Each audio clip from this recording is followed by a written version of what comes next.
Welcome to Zen and the Art of Real Estate Investing. What if you could learn from experienced real estate investors, find out what got them to where they are now, get insight into their daily habits, and take these insights to inspire your own growth? Each week, Jonathan Green shares an in-depth look at the mindful approach to real estate investing. Jonathan is a real estate investor, advisor, and coach, as well as the founder of Streamlined Properties and the team leader of Streamlined Properties on Market, brokered by eXp Realty. Whether you are looking to start from scratch, get to the next level, or just a straightforward and honest approach to real estate investing, Jonathan seeks to provide a free mentorship program you can take with you anywhere. Now, here's Jonathan. Our guest today on Zen and the Art of Real Estate Investing is my friend Seth Bradley, a real estate entrepreneur and expert at creating passive income while working as a highly paid professional. He's closed billions of dollars in real estate transactions as a real estate attorney, investor, and broker, managing partner of Law Capital Partners. He also is a former big law attorney and the managing partner of his own firm, Bradley Law Limited. And lastly, before I let him speak, he owns his own podcast as well, which I love, called Passive Income Attorney Podcast, which I was on episode 51, An Introvert's Guide to Finding Zen and the Art of Real Estate Investing. I was just predating my title. Seth, welcome to the show, and thanks so much for coming on. Hey, Jonathan, really appreciate you having me on today, man. Finally got this thing going, and I'm glad we were able to get this thing scheduled. Yeah, I love being on your podcast. And I remember thinking while we were having that conversation, I was like, I think we should talk more often. And this is a great way to keep the conversation going from hours over to here. So again, I appreciate. So for the listeners, give us a little bit about your background. I know I went over the bio a little bit, but in terms of investing, how long you've been in it and what you do now in regard to that. Sure, man. So I've been investing for about 10 years into real estate. Started in residential. My first property was a house hack into a duplex in 2013, and then just worked my way up from there. Did wholesales and fix and flips and pretty much everything you can do in residential. And I still do a little bit of that on the side, mainly to kind of let my wife get her design skills to work because she loves to use those from time to time. But I've since kind of moved on to commercial real estate all over the place, though. I mean, we do retail shopping centers, we do industrial buildings, we do multifamily, RV parks. We do it all. My background is as a real estate and securities attorney. So I partner with a lot of operators that are boots on the ground in these other places where I don't live because I live in San Diego. So I'll partner with them if they're in Kansas City or if they're in Charlotte or if they're in Louisville or wherever they might be. Those folks are going to be the ones that are boots on the ground. And I'm the one kind of advising them on legal and capital raising. Yeah. And are you also involved in those deals as LP or doing some part of it as well? Or is that just in an advisory capacity? These are all just as me as a general partner. So I'm a manager on all of these properties. I also invest in all my deals as well. So technically, I guess I am a limited partner as well, but I'm always a general partner on these deals. Yes. Yeah, that's a good kickoff though. And I do want to get back to a couple things because you've done so many different things. But in terms of the out-of-state investing, a lot of new investors are weary about how to do it. We try to give them the best advice. What's your best experience in terms of creating the boots on the ground that you trust so you can feel comfortable not being in the area, staying in the beautiful weather of San Diego and investing in Kansas City? Like, what's some advice that you could give to others who are looking to get better prices? Because it's tough to buy in a lot of markets. Yeah, absolutely. If you live in San Diego or on the West Coast or even in the Northeast where it gets really expensive, it's hard to invest locally. When I was doing residential, it was all at a distance as well. I was still living in San Diego as when I was investing in properties in Cleveland and Charlotte and in West Virginia, which is where I'm originally from. I think the difference here, or the delineation I like to point out, at least for myself and my own experience, is when I'm trying to flip a property, a single family or a duplex, from 2,500 miles away, I'm typically price shopping with my contractors, with my property managers, and you get what you pay for. So we always run into issues. Couldn't agree more on that. Exactly. I learned the hard way. You get all these different bids from general contractors because you're going to need one because you're not there. And they'll nickel and dime you to death. And then if you give them too much money in advance, they'll take it, they'll run. And then we've got to get another contractor. And that turns into delays. And it can turn into a real mess when you're living 2,500 miles away and you don't have eyes on the property at every single day or even every single week. But the difference here is I'm now investing in commercial real estate. We're investing in multi-million, if not tens of millions of dollar properties where the contracting companies, the property managers, the third-party vendors, they all care about their reputation because if it gets soiled, then they're screwed. And they So, work much bigger projects. And I think your point makes complete sense. When you're starting off and it's a one-off, of course you're going to be looking at the numbers, but your ability to fail is so high because one person can throw you off. The larger scale it is, especially with commercial, like you said, those contracting companies are full-on businesses, whereas your regular one-off contractor is terrible at running business normally. But how did you make the connections? Because I know we've talked about it. I always talk about it with investors. How did you make the connections from state to really get started to know this is definitely a funnel? And then alternatively, how did you pick those markets? I think those are questions that people are always interested in.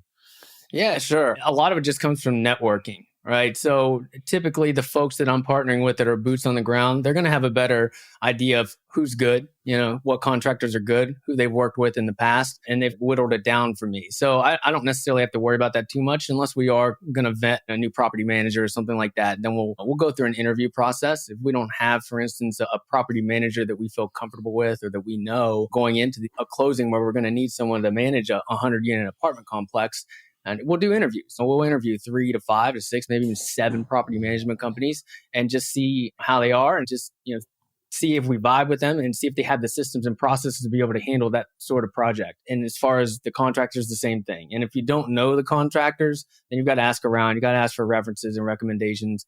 And I've been in this game long enough that if it's a big contractor or a big property manager that's going to handle one of these larger buildings, I know someone that's worked with them in the past and I can get some feedback from them. Let me ask you one question. In terms of those, when you're figuring out that final move on the contractor, I agree with you. I think the personal recommendations are everything. Like online stuff is cool for restaurants, but I don't really want to trust $100, $200, $300, $400,000 renovation on what I read on Yelp or Angie's List. I want to know somebody who said, no, I've used them and they did a good job and they were on time. Yeah, agreed. For sure. So that's why it's so important to get out there and network and to just have a powerful, far-reaching network so that you can ask around and say, who have you worked with? Have you worked with these guys? That sort of thing, so you can get those personal recommendations. Yeah, I couldn't agree more. Okay, well, hit us with how you grab those markets and what data you look at and what relationships you look at in order to decide this is a good out-of-state market for me. Yeah, I mean, they say in real estate you can make money in any market, and I think that's true. I used to invest in Cleveland, not the best market, but you can make money there because you can buy properties cheap, they cash flow, they're not going to appreciate, that sort of thing. Whereas you can also make money in San Diego. Yeah, it's really expensive, your margins are tight, but in all likelihood over time, it's going to appreciate like crazy. So it really, any market works, but there are key things that you're going to look for, especially let's say with a multifamily property, we're really looking for population growth. And there's a lot of things that go into that. And that's the primary thing. And the things that kind of circle around the population growth, or why is the population growing? Probably because there's jobs. So there's great employees, there's employer diversity, there's industry diversity, those sorts of things. But it's all related and moves around that population growth. Where are people moving? Are those stronger markets, let's say Charlotte, Nashville, Phoenix, those places where people are moving because there are jobs there. But then you have to take it a bit further and say, okay, there's a lot of people moving to Dallas and Phoenix and Las Vegas. But is that population growth sustainable and are they getting overbuilt? So you can keep taking it further and further. I mean, you just got to do your due diligence. And there's only so much you can do from afar, to be honest with you. That's why you have to partner with people that are boots on the ground, that live in that market, that know that market like the back of their hand, so that they can get a better grasp on what's going on there. And also start digging down into not only the neighborhood, but that exact street of where that property is located. Yeah, that's great advice. I couldn't agree more, because I think even from afar, you can see, especially the more units, the more potential problems are. If you're looking at a 60-unit building, just say in some town in Texas that you're not familiar with, and the numbers all look good, like the cash flow looks solid. But if you turn around and you're going into an appreciation downturn because of the location or something's happening there that you might not be aware of, you could lose exponentially more the more units you have. And I think that's what happens in big economic downturns like 2008, when people were over leveraged in Texas and Florida. They just got destroyed because they had too much leverage and they didn't do the due diligence on what could happen if the market turns. In terms of you transitioning to commercial, I know why I like commercial, but what's the biggest thing that makes it more attractive to be in commercial? Obviously, more units is always better because you have more scale to do more, which you could lose more as well. But what's more attractive now to you at this level of your game, comparing commercial to just one-off residentials? Yeah, I mean, we kind of touched on it itself. I like to work with professionals, so that's what started turning me off about these long distance flips and things like that was just the lack of professionalism, the lack of pride in work. Where you still see it, of course. I mean, you're going to see it in everything, but you see it much less in commercial because everyone, and even the vendors, the contractors, the property managers, they're running this like a business because it is. So we're just dealing with higher level businesses and higher level folks that are going to be able to take care of that asset for you because you can't be there every single day. And then you had also touched on scale. That's the thing, economies of scale. I mean, if you buy a single family property and rent that out and somebody moves, it's vacant compared to if you buy a 100-unit property and 5 people move out, you don't really care. You're still have 95 more people that are paying rent. Yeah, don't you think, say you're doing some type of rehab on a major unit, maybe not all of them, but you're transitioning maybe like a quarter of the units. That's basically the same as running like one small flip. So why not do it on a larger scale? Because the management team that manages 25 renos at the same as your upkeep on doing stuff is the same. So like, I know we both agree, you just said it, like doing just one rehab, it's fine if you know that there's scale in it for you, but like doing small one-off rehabs to make 20 grand is just, there's just no point when you've been in it so long. The time that you spend, you could spend the same time on bigger scale with partners and do much more. Yeah. And to be honest with you, it's a little bit more boring, right? Like you have 100 units to turn over and you pick your finishes and all that and you're done. The contractor runs with it and they do it 100 times. It's simple. It's basic. There's economies of scale because you can order in bulk, your materials and things like that, but it's boring. So I don't knock the single family. Yeah, I don't knock the single family flips because they are fun. I have a single family flip I'm doing here locally in Oceanside, which is just north of San Diego. Oh, yeah, nice. Because it's local. I'm not going to do any more from a distance, but I'll do it locally because it's fun to me. You get to design and pick stuff out and work daily with people and make sure they stay on track. Yeah, I get much more personal good feelings out of a one-off flip. They're frustrating, but I feel better when I do them than something that's more passive. The passive part obviously plays a role, but I think you've said you've been involved in all these different types of investments. In terms of like diversification of real estate, do you feel that for someone, if they said, I want to build a diversified portfolio, what type of things are you going to recommend based on your experience? Because I always feel like I think a lot of different asset classes are good no matter what you're investing in. It balances the rest of them out. Which ones would you focus on if you were just saying starting a new portfolio, but you have some money to burn to make it work? Yeah, I deal with this a lot with busy professionals that they're doctors, lawyers, engineers, what have you, that have some extra income, but they're busy. They're working 40, 50, 60 hours a week or even more. And I used to be in those shoes. I used to bill 1 million hours a year and have 50,000 bosses. And then I'm trying to flip houses from 2,000 miles away. And I ended up getting fired because of it, because you can't handle all that. You can't bill 3,000 hours a year and flip 10 houses from 2,500 miles away. You just can't do it effectively. I always say if you don't want to be in the business of real estate, but you'd rather just invest in real estate, I always recommend passive investing because you can get that diversification that you're talking about. You can invest in RV parks in Texas or invest in an RV park in Texas, invest in a multifamily in Charlotte with different operators, different teams, and get diversified across teams, locations, and asset classes. Yeah, and that's where syndications come in helpful for people, which I think are much more passive type investments. What I say a lot is that most real estate that people think they want to invest in isn't as passive as they think, and that to make it passive, you have to pay for it. You, as the passive income attorney, do you agree with that? 100%. Like I said, I've done it all. You have gurus out there that'll tell you, oh yeah, I'll get you involved in passive real estate investing. And they're even talking about doing fix and flips. There's nothing passive about That's that. That's the least passive investment on earth. That's right. Or even like lately, the trend is short-term rentals. That's a big thing now. And they call that passive. It's not passive. God, not at all. You can. Yeah, you can streamline your processes and you can involve technologies and things like that. But at the end of the day, they are not passive. Those are active investments. So it's ridiculous when they call them passive. Syndications, REITs, things like that. And I hate REITs, but I'm just throwing out, those are passive things. Your syndications, your REITs, things like that. Those are the passive investments. But with REITs, you don't get those same benefits you get with investing directly through, let's say, a syndication. In a syndication, you actually own, you own the real estate. You own a portion of the real estate. Yeah, you have a little bit more attachment to it. You have no control, but you at least know the asset that you're there. A REIT, for everyone who doesn't know, real estate investment trust, it's just like a collaborative bunch of assets, like index funds. Is that how you would describe it best? Yeah, and the problem with REITs are they're subject to the public markets, right? Just like a stock. They're going to fluctuate with stocks, whereas real estate is not. Real estate is going to be market specific. It's not going to fluctuate with the public markets. The asset at the end of the day is going to be based on how much money that it makes. Yeah. Let's drop back for a sec. How did you first get involved in real estate investing? That was about 10 years ago. What led you into it and how did you get started?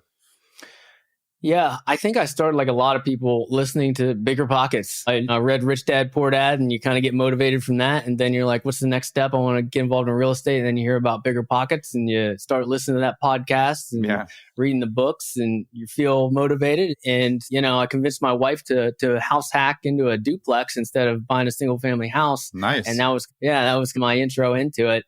And then I think she started seeing the benefits as well when you have another renter paying most of the mortgage.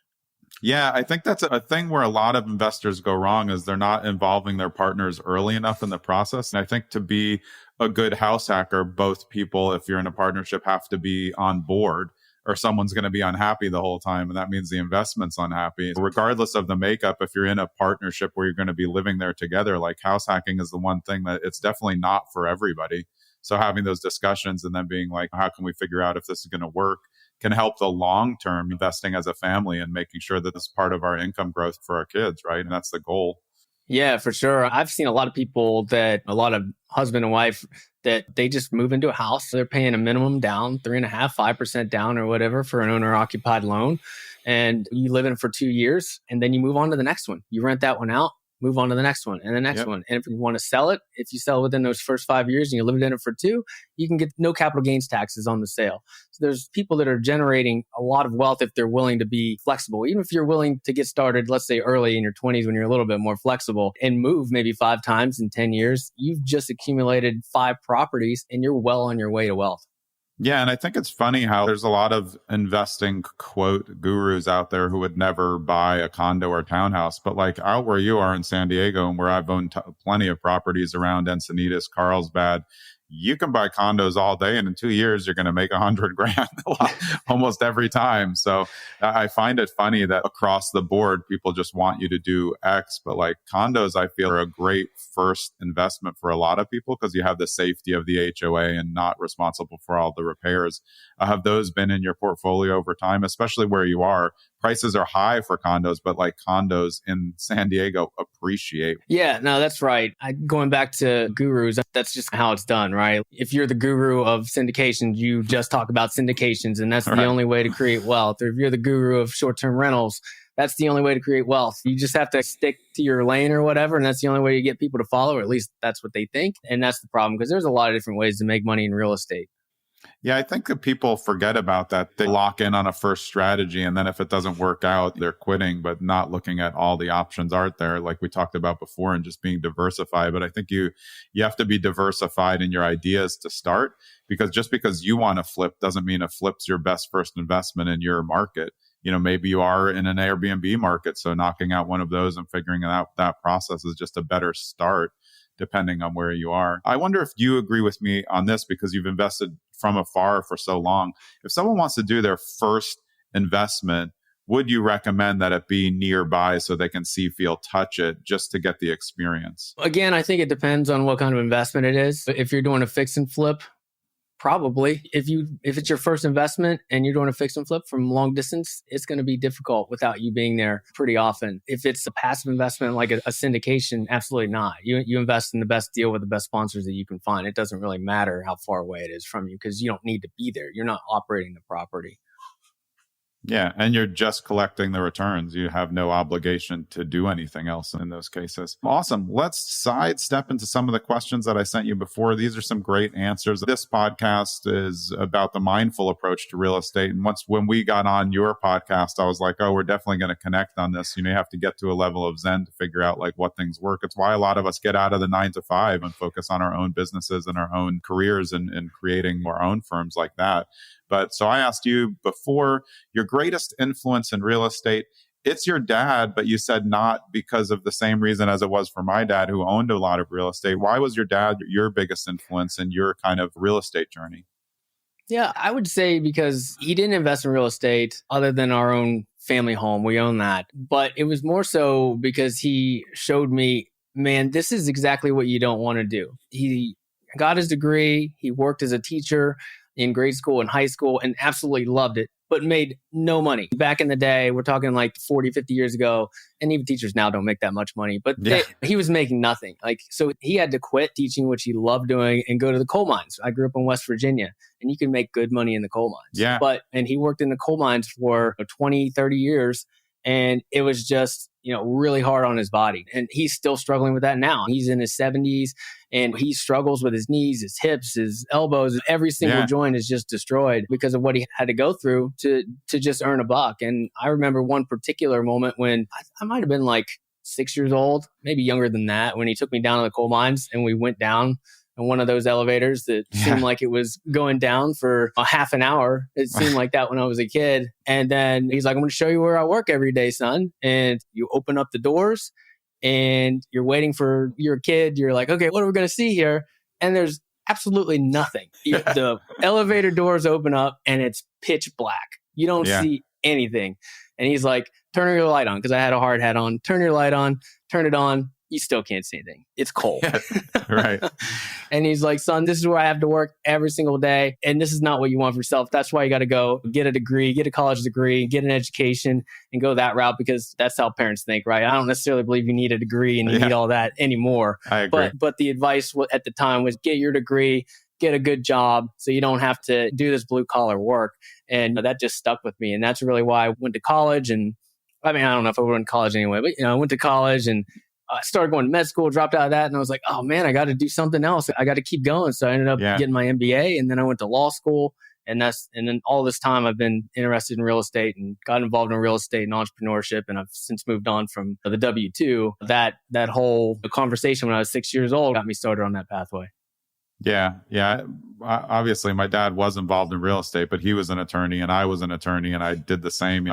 I just went to college and went to law school because he wanted me to. I thought that's what I was supposed to do. I do not think, I agree with you completely. I don't think it's as relevant now as it was when we were younger, both at different times, but I'm glad that I did it. And there's a lot of people, I think probably for both of us who we went to law school with, who are either not practicing law or using law in their current practice or whatever they do to benefit. Like I use it in real estate negotiations all the time, because to me, it's much easier to negotiate in real estate. Knowing my background as a prosecutor, it's just, I have leverage that way. Do you find that your legal education helps you in dealing with these real estate investments? Oh, for sure. Every single day. I don't think you necessarily need to go to college anymore if you're going to go into business or entrepreneurship or real estate. But from my specific scenario, I use it every single day. And that's how I partner with people. I'm an attorney. I've worked in big law. I have experience in securities and real estate. Like I can be our in-house counsel and go from there. Yeah, that's awesome. Next up, most important trait for a real estate investor to have. You said perseverance. I know why I think that's correct, and I'm sure everyone would agree, but what's your reason behind it? Why is it so important? I am 100% on board with this one. Yeah, I think it's pretty self-explanatory, but people maybe that aren't in entrepreneurship or real estate might not understand it like the folks that are in it. You're going to get knocked down. There's always things that are constantly changing. You have to just get comfortable with change and with being uncomfortable and with things just moving all the time. And you just got to roll with the punches. They basically say that the more that you can roll with these changes and roll with the punches, the better of an entrepreneur you're going to be, because everything's just constantly changing. Yeah, I think you have to be okay with failure and know that if you want to be in anything long-term, investing including, you're not going to win every time. Nobody wins every time. You usually win big on a few, hit a few doubles, hit a few triples here, a lot of singles, and some strikeouts. You just have to try to minimize the strikeouts over time, right? Yeah, for sure. And even finding properties. Recently, finding properties has been ridiculous. We're underwriting 100, 200 properties before we find one that works. I mean, it's pretty insane. I think that's perseverance of just waiting out a market too. Like sometimes you're just not going to buy things. Like I just stopped buying because the deals were terrible. So just being able to wait out the market is definitely part of that as well. Here's it is. What is wrong with real estate investing world right now? This is a great one. You said too many beginners making big mistakes with OPM, other people's money. Before you explain that more. Like you talked about bigger pockets, and I've obviously been on bigger pockets for years.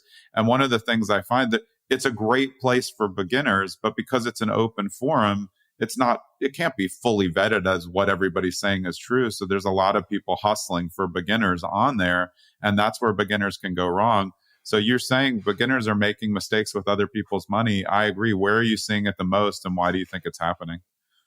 Yeah, I'm in the syndication world. I'm raising capital. I'm partnering with people that are raising capital. I'm advising people while they're raising capital. And the syndication game has just expanded exponentially in the last 5 years or so. Everybody that's doing it really has just started. So that's what I'm talking about when I say beginners. And people don't even know what they're doing. They're raising capital from people and they don't even realize that they're under the scrutiny of securities laws. You'd be surprised by how many people I talk to and I bring that up. I said, "What have you thought about this or that?" And they're like, "What do you mean?" Like they have no idea that there are certain rules and regulations that they need to follow to be able to bring passive investors in. They just think that you can just do it. It's just a thing. But so there's a big educational gap there because I think there's so many people that are flooding the market. I think that it's just that next step for if you're investing in 1 to 4 unit properties, you're like, oh, I want to go bigger. I want to go bigger because you hear about syndication, you hear about it on bigger pockets. And you're like, okay, I want to raise capital from people so I can buy this 25 unit or 50 unit or 200 unit.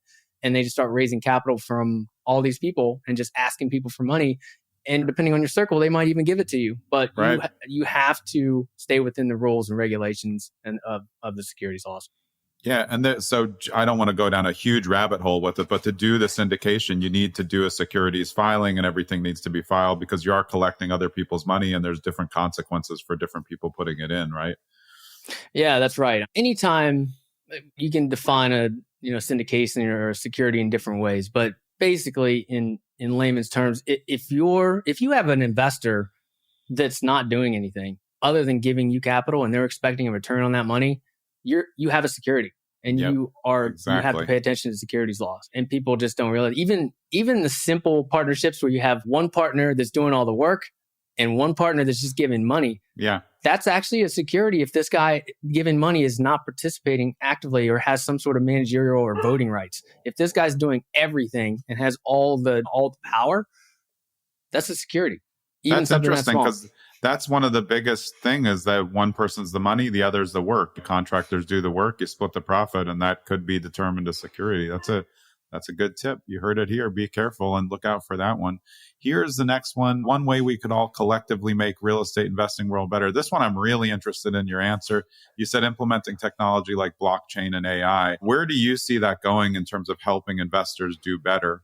Blockchain, I assume, is going to be partial to money transfers and things like that. But what about AI and blockchain together? How can they both help in your mind, especially with your background? Yeah, I mean, there are so many different ways, but it's a slog right now. Pushing these technologies through real estate is a slow moving industry. They don't want to adopt anything new. Everything it's the way we've done it for 100 years. So we're just going to keep doing it with title companies. Mortgage companies. Mortgage companies. Yeah. Transaction coordinators, even agents, honestly. At some point in time, all these middlemen are going to be gone. You're not going to need it. And that's a big picture idea. It's going to be direct seller to buyer. And I'm talking about like a residential transaction. It's going to be direct seller to buyer because technology is going to replace all these middlemen that are taking their fees and taking their cuts and commissions and what have you. I don't know how long that's going to take, but at some point in time, it will happen. For instance, title companies, title insurance, right? At some point, all title is going to be on the blockchain. It's going to be recorded. It's going to be immutable. You're not going to be able to change it. There's not going to be any mistakes. So why would you need title insurance? You don't, because you can see exactly what there is. You can see it. That's just one example. Yeah, no, that's great. And I think for a lot of us in the business, we're worried about if there'll be like shrinkage in the business for moving out. And I think your high producers or high value people will always maintain. And it's like our job to figure out how can we use technology to best help our clients without taking ourselves out. I was never going to be able to give advice, but for things that are standard like record keeping, you're exactly right. If we can just find the records, what else do we need there? Good stuff. One thing that makes, let's go to the best book. This is great. I love to talk about this one because you had as your best book that influenced you in real estate as Miracle Morning. Same with me. That was the one that really, like Rich Dad Poor Dad's always a big one for everybody in terms of getting the investing going. But I think in terms of like what this podcast is about, the mindful approach to real estate, like Miracle Morning was like a kick for me. It's by Hal Elrod. What was the major thing that turned it for you reading that first version of just regular Miracle Morning? What did it for you and how did it help you scale out what you eventually have still been doing now? Yeah. My first reaction was the Purple Bible, Rich Dad, Poor Dad. Everybody reads that, change their mindset. But then I thought a little bit further and I said Miracle Morning because before I read that book, I was not a morning person at all. Like I would get up, 9, 10 o'clock, normal time, like normal people should and do. But I read that book and I'm like, man, I should be getting up at 4, 5, 6 o'clock, whatever. You got to get up earlier so you can get through this miracle morning, quote unquote, this routine. And then you can start your day off on the right foot. And I started implementing those strategies. And lo and behold, you get a lot more done if you get up earlier. It's pretty wild. When you have more hours in the day, you actually get more things done because at a certain time at night, typically things are going to start slowing down. If you're single, maybe you can keep it going and keep working and stuff. But if you've got a wife or kids or things like that, after a certain time, you're just not going to be able to do anything else. So that morning is the time for you to capture the things that you want to accomplish that you don't have time for during the rest of the day. Yeah, especially for those of us with kids, that morning, you got to wake up and beat the kids by an hour. If you can beat your kids up by an hour and you're up an hour before them, you're going to be like the most powerful hour of your day is before kids rise and have to get up, go to school or go to camp, everything. It's a huge benefit. For one point, I did the 4:30 wake up. I was extremely productive, but I was like falling asleep at 7 every night. So I moved to a sweet spot of between 5 and 6, and I just wake up. What time do you wake up now? And are you still using the principles that you learned in Miracle Morning today?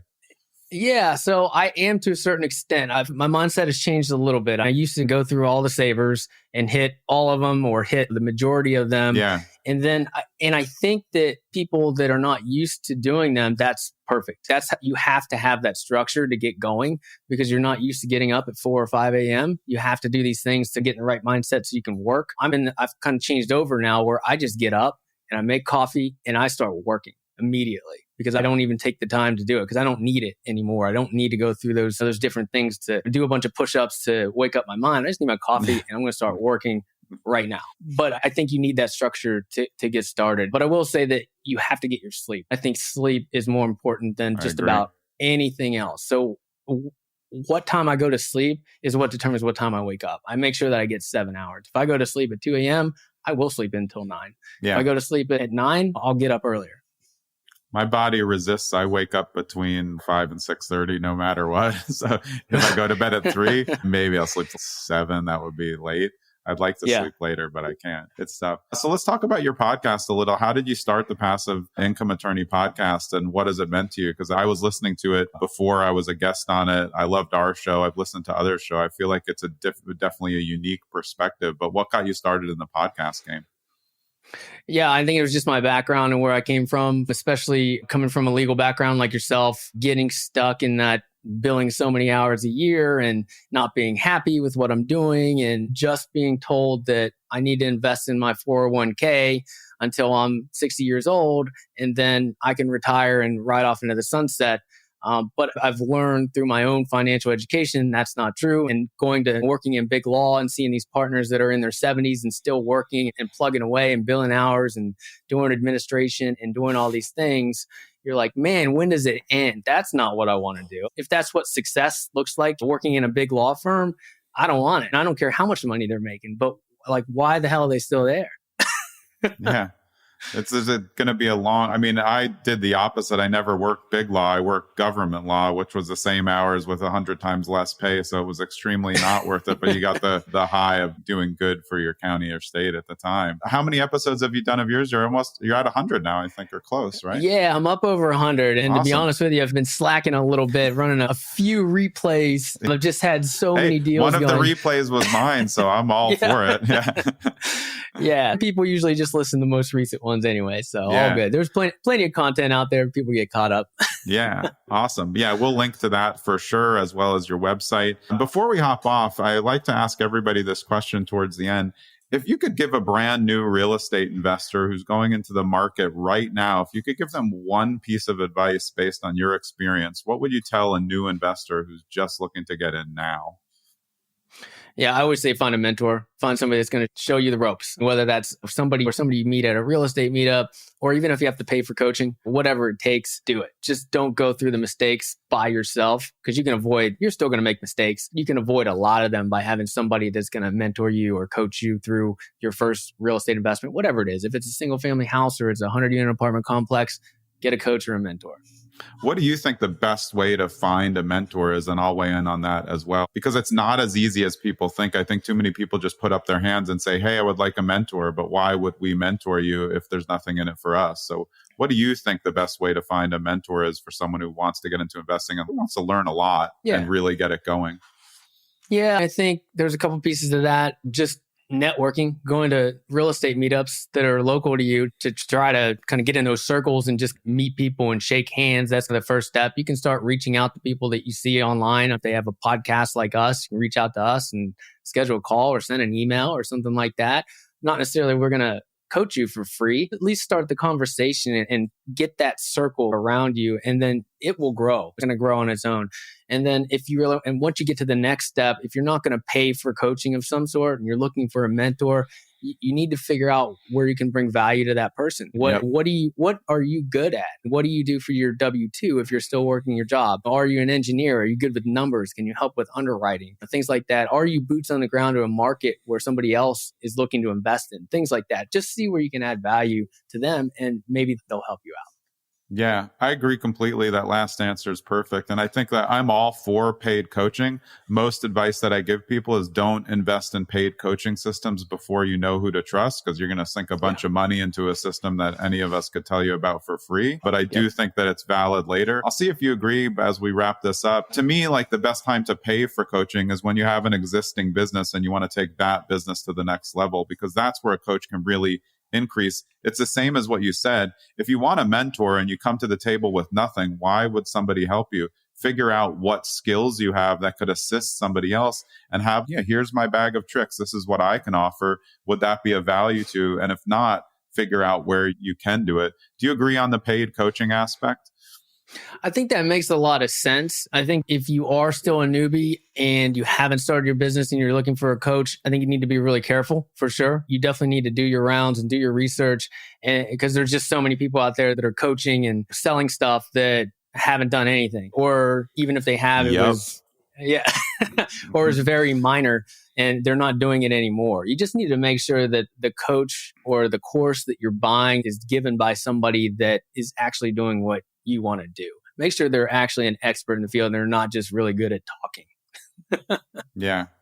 Awesome. I really appreciate you being here. Where's the best place for everybody to get in touch with you? I know we're going to link to everything, but you and I always communicate in DMs on Instagram. Where do you prefer if somebody wants to reach out to you and contact you? Where's the best spot? Email, phone, Instagram? What's best for you? Sure. I have all of my links. They're just on sethpaulbradley.com. There will be links to the podcast, links to my social media, links to any new deals that I have going. All that stuff is updated and current. Awesome. Fantastic. My friend, great to have you. And thanks for coming on my podcast. I'm glad we could do it both ways, and I'll be available for you whenever you want to bring me back. But appreciate you having on. And eventually I'm going to be back out to San Diego since my sister's in Carlsbad, and I look forward to meeting you in person in the future soon. Absolutely, brother. Thanks for having me on. Yeah, appreciate it.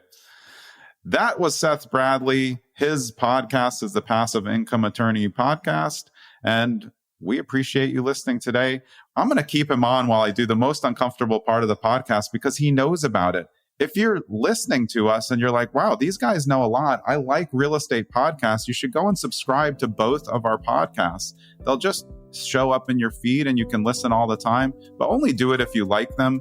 We don't need to troll for extra likes that aren't there. And if you like the podcast, write a 5-star review. No reason to write anything other than a 5-star review. Just pass if you're not a big fan. But that's how us who are podcasters, it helps us grow up on the Apple ranks. You agree with everything I'm saying, right? 100%. Yeah.